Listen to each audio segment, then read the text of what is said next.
How's it going there, fellows and fellettes? Well, today's a little bit different of a video. As you can see, we have no audio at all. So we're going to work with what we got, and I'm going to do a voiceover on this entire thing. But as you can see, we're going to be working on the front clip to the 1954 International Chassis Swap. And as me in the past is kind of showing you guys, we have to make a complete bottom grill piece for this. We're also going to be doing some side pieces and everything, but we're going to have to cut some holes and bend some stuff. You guys will see there's a lot of work in this one little piece here, but we're going to make it so that it looks pretty much factory to that top one. What you see going on right here is I have that bottom panel you just saw in the last scene. We're basically using the wood and a whole bunch of body hammers. I actually have my sledgehammer here. Let me zoom in. I'll show you guys.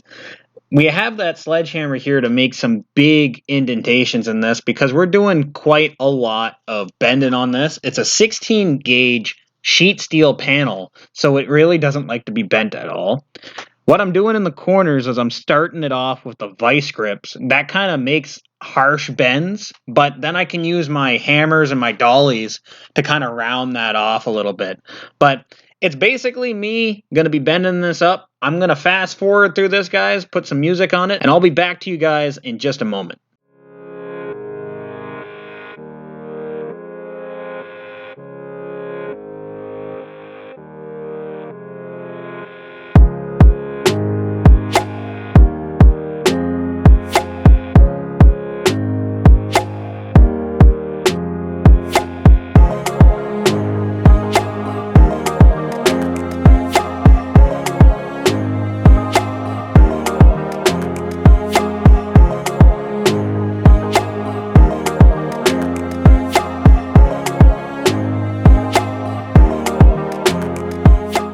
So here's the finished piece, all bent up and everything. This is all bent by hand and all dollied by hand.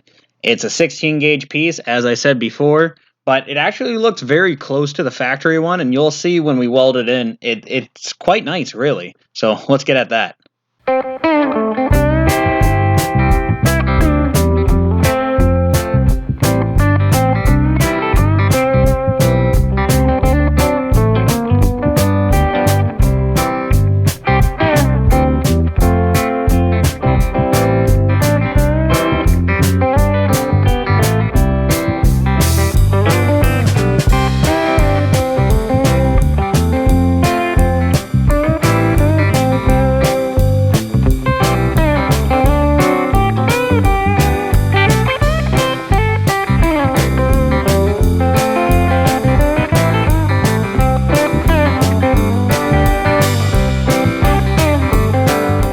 This is the new piece welded on to our grill assembly. I actually think it turned out pretty good. Later on, we'll do some relief cuts and stuff to kind of get rid of that upwards rake that it has. But what we want to do now is we're going to cut out basically some panels on a door, and that's going to go under the panels that we cut off of the tailgate, the two side end caps, you could kind of say, where the lights are going to go. We're going to put some panels down below it because this whole piece actually has a big piece that goes from left to right on the entire bottom. It's actually quite a lot larger.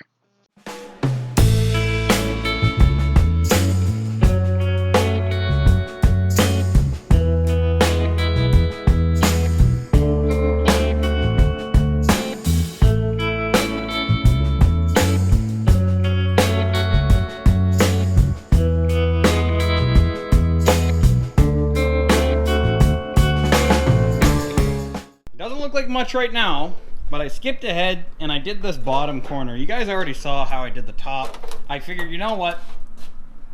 We're fine there. What I want to show you guys is how I'm going to do the bottom. I'm thinking about just basically a big piece and bend it down. And once it's there, we can use it as a blank canvas and basically do whatever we want with it. So I'm just going to quickly put on this edge onto that piece right, or actually it's this piece right here. Put my edge on. And then we're going to build that bottom section.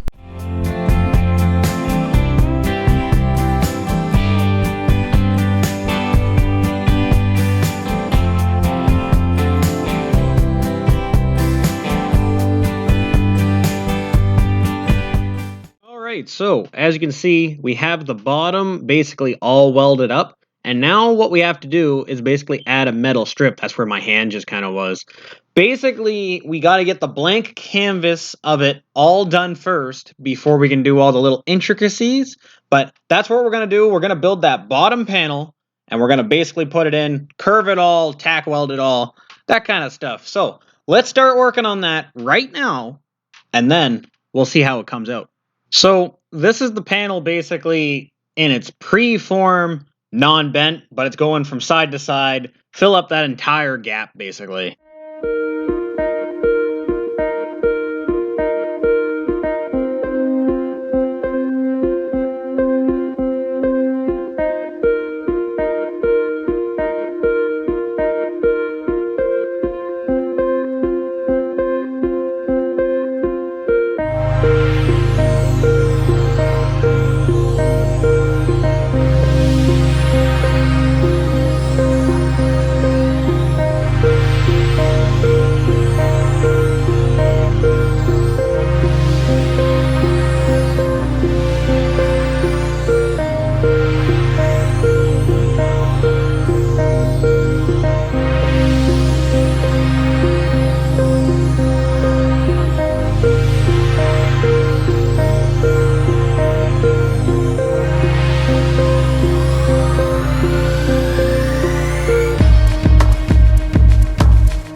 This is with the panel inside minus the lip. It's basically just 100% flat panel right now.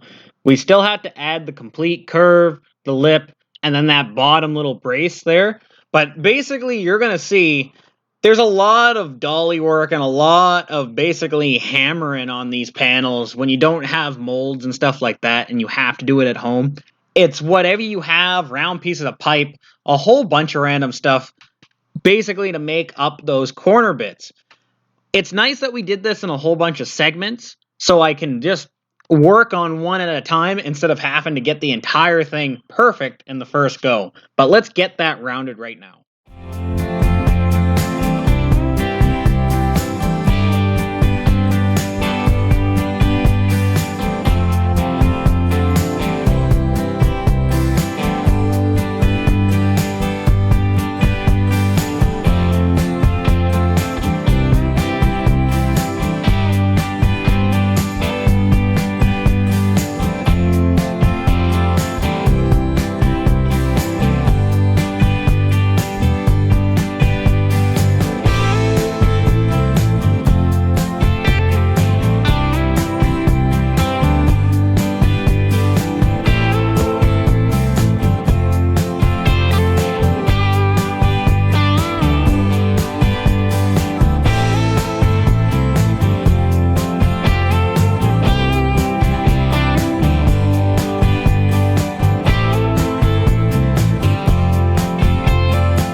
after all the dolly work and after all the vice grip work, this is kind of what we ended up with. As you can see, it's not in really bad shape at all. I had to do a little bit of relief cuts here and there, but it actually turned out quite nice. We're going to have to work it a little bit back and forth and fine tune some things, but I'm going to leave you guys up right here. This video already got kind of long with me doing the voiceover to it, but it's a little bit different, but it's good practice, and hopefully we learn the mic mistakes from this video. I hope you guys enjoyed this video, and I will see you guys in the next one really, really soon. All right, see ya.